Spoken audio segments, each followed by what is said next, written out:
Hi there, my name is Michael Gallagher and this is part 2 of my series on the politics of House of the Dragon, HBO's fantasy series based on the books by George R.R. Martin. In part 1 of this series I explored the constitution of the Seven Kingdoms, the monarchy and hereditary succession, and the king and his position within the Seven Kingdoms. For part 2 I'm going to explore the positions of the small council, the government of the realm. I'll explore the Seven Kingdoms economy, justice in the Seven Kingdoms, and the defence of the realm. Let us begin part 2 of politics of House of the Dragon. Fire and blood, fire and blood, fire and blood. Let us now consider the hand of the king. The hand of the king is the king's chief advisor on all matters of the realm, and he is the enforcer of the king's will. The hand of the king has such authority that any decrees or actions brought forth by him are considered to come from the king himself. As hand, I speak with the king's voice on this and all other matters. Indeed, the hand is almost an extension, a direct extension of the king's power, making the term the hand of the king a rather fitting one for a title.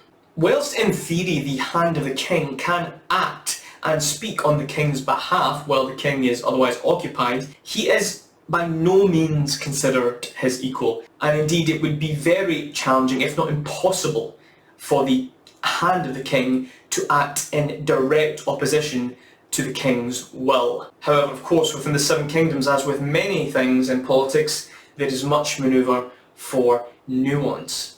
Furthermore, whilst the hand of the king can draft laws, only the king has the authority to enact them. Furthermore, members of the small council may not necessarily see the hand of the king as their superior, but rather an equal, and may not take to any directives that are not issued directly from the king himself. In terms of day-to-day duties, the hand of the king can effectively take up all responsibilities of the king, including the dispensing of justice, meeting and treating with dignitaries and representatives of the realm's houses, leading the king's armies during any military manoeuvres. Therefore, given the vast influence and responsibility that the hand of the king is given, he's often considered to be the second most powerful individual in the realm. You went from being another man in Jaehaerys court to the second most powerful man in the realm. Furthermore, the hand of the king is the only individual within the realm, other than the king of course, who can sit upon the Iron Throne. Throughout House of the Dragon's first season, the title of Hand of the King is held by Otto Hightower, second son of Oldtown, and by Lord Lionel Strong, Lord of Harrenhal. The next position we will consider on the small council is that of the Grand Maester, a maester appointed by the citadel of Oldtown within the lands of the Reach. What is the citadel? The citadel is home to the Order of Maesters. What is the Order of Maesters?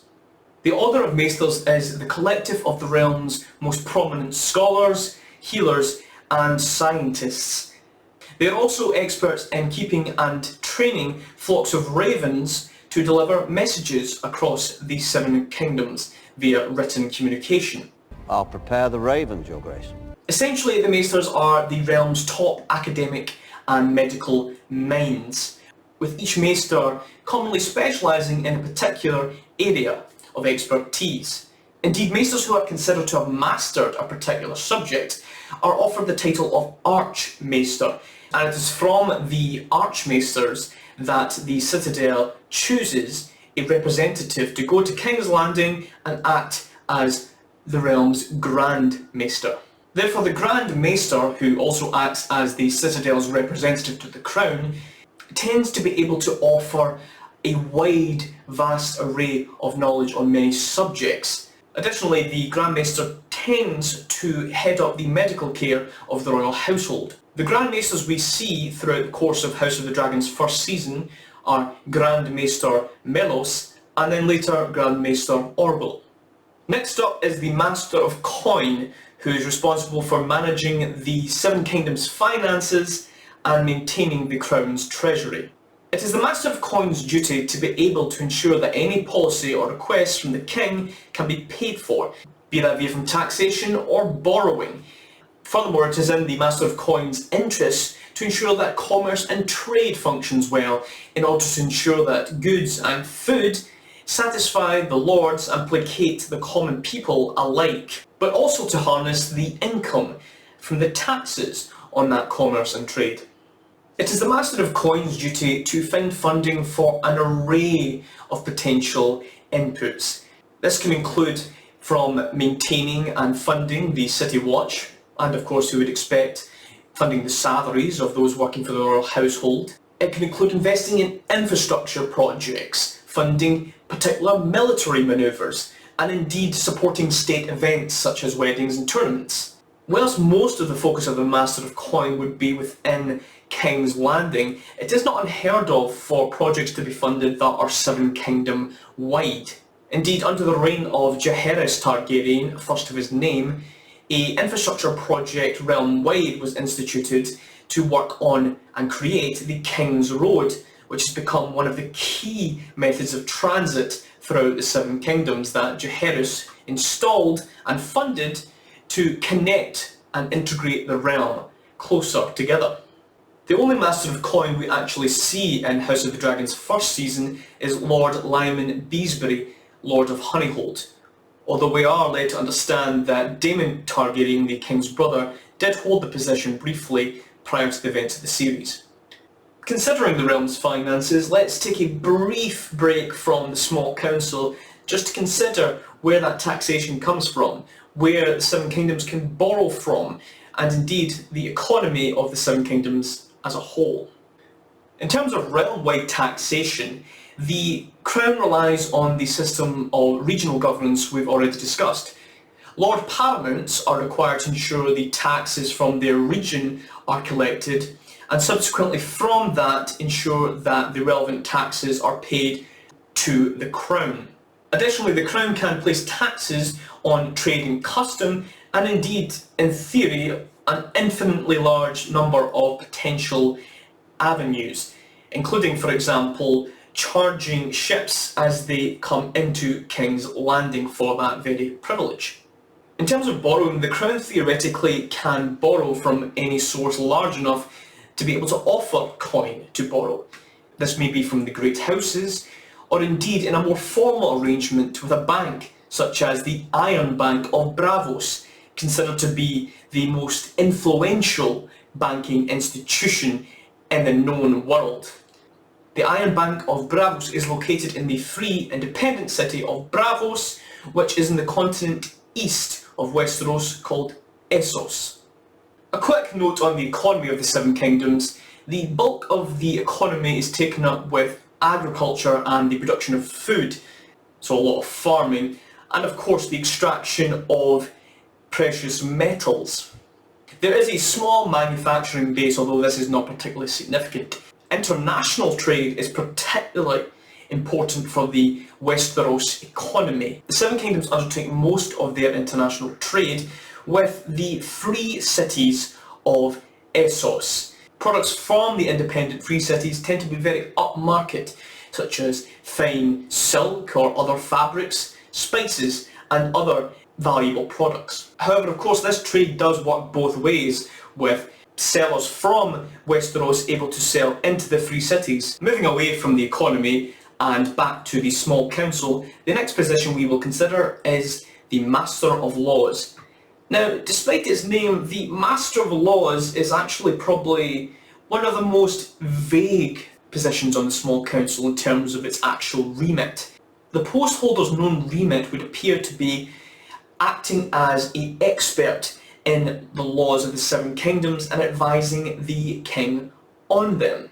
Indeed, given the vast complexities of laws which we've already considered across the Seven Kingdoms, it is understandable why the king would expect to have an expert in law to advise him in the more nuanced matters of said laws. In House of the Dragon, we see Lord Lionel Strong, Lord of Harrenhal, as Master of Laws, prior to him taking up the position of Hand of the King. Indeed, from the book Fire and Blood, we learn that Lord Lionel Strong studied at the Citadel in his youth and had an exhaustive knowledge of the laws of the Seven Kingdoms. Following Lord Strong, we see Lord Jasper Wilde in the position of Master of the Laws. Lord Jasper Wilde is the Lord of the Reign House and House Wilde. Furthermore, we also learn from the series that, again, Daemon Targaryen, the king's brother, held the position briefly before the events of the series. Let us now move away from the Small Council again to consider the matter of justice in the Seven Kingdoms more broadly. Within the Seven Kingdoms, the application of justice sees once again the king placed at the apex of responsibility and power. I will go to Dragonstone and drag Daemon back to face justice. Neither in the realm's capital or in any region of the Seven Kingdoms does there exist an independent judiciary which considers and determines the application of law. Within King's Landing itself, any accusation of crime can be brought forth to the king as he seeks the Iron Throne. The king will then determine guilt or innocence and apply action he sees fitting in response to the alleged crime, be that in a form of punishment or other action. Indeed, the hand of the king can also play this role. It is not also unknown for the king to opt to select a group of judges, chosen again by him exclusively, to administer a case. However, once again, in the end, the king is the ultimate arbiter of innocence or guilt and the suspension of justice. Furthermore, the crown can adjudicate on disputes between great houses of the realm and on other matters considered important to the state, such as disputes about claims of succession to the great houses. Within the regions of the Seven Kingdoms, it is the duty of liege lords to administer justice in a similar way to which the crown administers justice within King's Landing. Therefore, you can see throughout the Seven Kingdoms, the administration of justice is most definitely not independent, with decisions and determinations on legality essentially a matter of the whims of the king and lords of the Seven Kingdoms. Therefore, there could be real concern that the nature of any judgment is arbitrary. However, it may be the case that some kings or lords do attempt to administer justice in a way that they believe is right and good and upholds the law. One feature of justice that is exclusive to knights and nobles of the Seven Kingdoms is the trial by combat.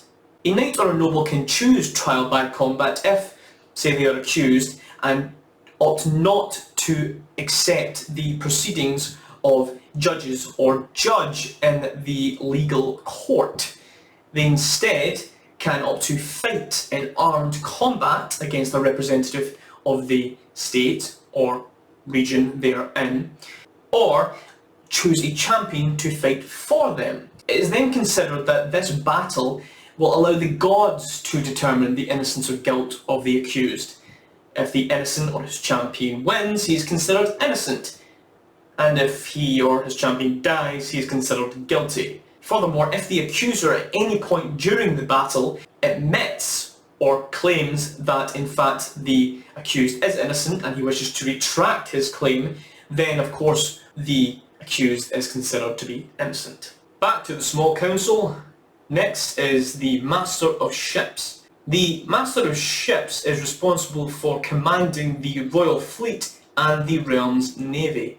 The Master of Ships is responsible for the management of the realm's navy, ensuring the fleet has sufficient warships, and ensuring that the ships are adequately maintained and crewed. Indeed, the Master of Ships often takes the title of Lord Admiral of the Navy and commands the realm's navy during military and naval manoeuvres.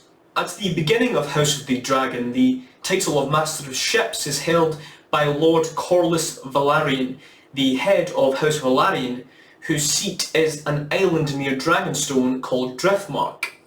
The Lord of House Velaryon is also titled as Master of Driftmark and Lord of the Tides due to the considerable strength of the Velaryon navy. Indeed, throughout the Targaryen dynasty in the Seven Kingdoms, the bulk of the navy is made up from ships from the Velaryon fleet. Therefore, it makes perfect sense as to why Lord Corlys would be the Master of Ships in the realm. However, Lord Corlys does eventually resign from the council during the events of House of the Dragon, and thereafter the position is taken up by Sir Tywin Lannister, second son of House Lannister. He holds the position of Master of Ships throughout the rest of the season. At this point, let's break and consider the defence of the Seven Kingdoms as a whole. Indeed, our previous discussion on the Master of Ships is very relevant here, and the significance of the realm's navy to its defence cannot be underestimated, given the fact that the Seven Kingdoms does not have a standing army. That is, it doesn't have a full-time landed military force able to go to war at a moment's notice. Logically, of course, one can understand why there is no landed army in the Seven Kingdoms. The Seven Kingdoms encompasses the vast majority of Westeros as a region, and therefore any external threats to the crown may be more likely seen to come from overseas, and therefore in this instance it would make more sense to present a powerful navy than a landed military force. Additionally, maintaining a realm-wide standing army would be extremely costly. Furthermore, the crown may simply not fear any internal rebellion that may require an armed response on land, and even in such circumstances, why risk sending an army from King's Landing, which may take months to squash a rebellion without certainty of victory, when the Targaryens control the most powerful weapon of defence in all the realm? Dragons. During Aegon's conquest, dragons were used extremely effectively to utterly overwhelm Aegon's enemies' armies, often turning the tide of battles in an instant, and the realm and the lords within it were party to this. The reality is that dragons ensure and cement House Targaryen's position as a formidable force when it comes to defence. However, whilst dragons are extremely versatile and tenacious, they are not invincible, and in some circumstances ground forces are more useful. Therefore, the king does have the power to call upon the great houses to gather and raise any armed forces they have, to act as a king's army on any campaign or military endeavour the king wishes to pursue. Theoretically, the great houses are bound to answer any call from the crown of this kind. It should be noted that while the great houses also don't have their own standing armies, they will tend to have a retinue of men-at-arms and trained knights, and indeed the great houses have the advantage of being able to call upon their lord's vassal, the bannerman, to bolster their own forces. If in the event that trained knights and men-at-arms is not enough for any particular force, then the conscription of peasants is also an option. Similarly, King's Landing also has its own retinue of trained knights and soldiers, which it could theoretically forge into a military force supplemented with conscripts. Furthermore, King's Landing, the capital, does have a standing armed force in a sense in the form of the City Watch, who are indeed tasked with the defence of the city. There are also the Kingsguard, although they are tasked with protecting and defending the king himself. Speaking of the Kingsguard, we'll now move back to the small council and consider the next member position, which is Lord Commander of the Kingsguard. The Kingsguard are made up of 7 knights of the realm considered to be exceptional in armed combat, and are tasked with protecting the king and his royal family with their lives. They sacrifice their right to hold titles, lands, and are forbidden to marry. The Lord Commander of the Kingsguard leads the other 6 and holds a position within the small council. Headed by the Lord Commander, the Kingsguard are sworn to protect the king and obey his commands directly. Throughout House of the Dragon's first season, Sir Harold Westerling holds the position of Lord Commander of the Kingsguard, with Sir Criston Cole taking on the position towards the series finale.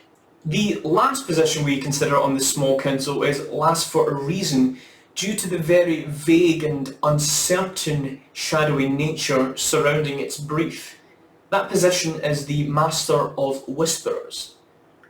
Whilst the post holder of this title is often shadowed in mystery, essentially the Master of Whisperers is tasked with securing intelligence from across the Seven Kingdoms and beyond.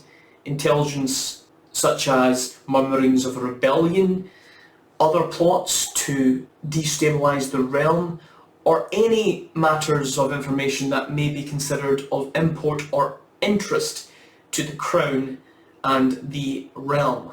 Whilst the position of Master of Whisperers is considered to be one on the small council, who that individual actually reports to within the context of House of the Dragon appears questionable. The only holder of the post we see in House of the Dragon is Larys Strong, or Clubfoot as he is nicknamed. Indeed, the actual position, Master of Whisperers, is not mentioned once at all throughout the duration of the series. On the other hand, within Fire and Blood, the Master of Whisperers is chronicled to exist as an official title and an official position on the small council. Therefore, we can assume that Viserys does know of the position's existence in some way, and in some way recognises that Larys Strong is in service to the realm. It should be noted that Larys Strong takes up the position of Master of Whisperers later on in Viserys' reign in the series, when he does not attend council as often. Larys Strong also ultimately assumes the title of Lord of Harrenhal when his elder brother and father die in the series. Additionally, it should be noted that Larys Strong holds the position of Master of Whisperers jointly with the title of Lord Confessor, the individual responsible for ensuring confessions are secured from prisoners of the crown via any means necessary. A final note on the council: the king can also have his heir attend council sessions as a full and participating member. Thank you so much for watching part 2 of my series on the politics of House of the Dragon. If you enjoyed the video, please like, subscribe and hit that alarm bell to be notified of any updates on my channel for this and other series of videos.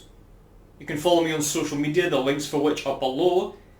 The third and final part of this series, following this part, will be on the specific political themes and challenges within Season 1 of House of the Dragon. Please continue to support the official releases of HBO's House of the Dragon, Game of Thrones and all of George R.R. Martin's literary works. Thank you.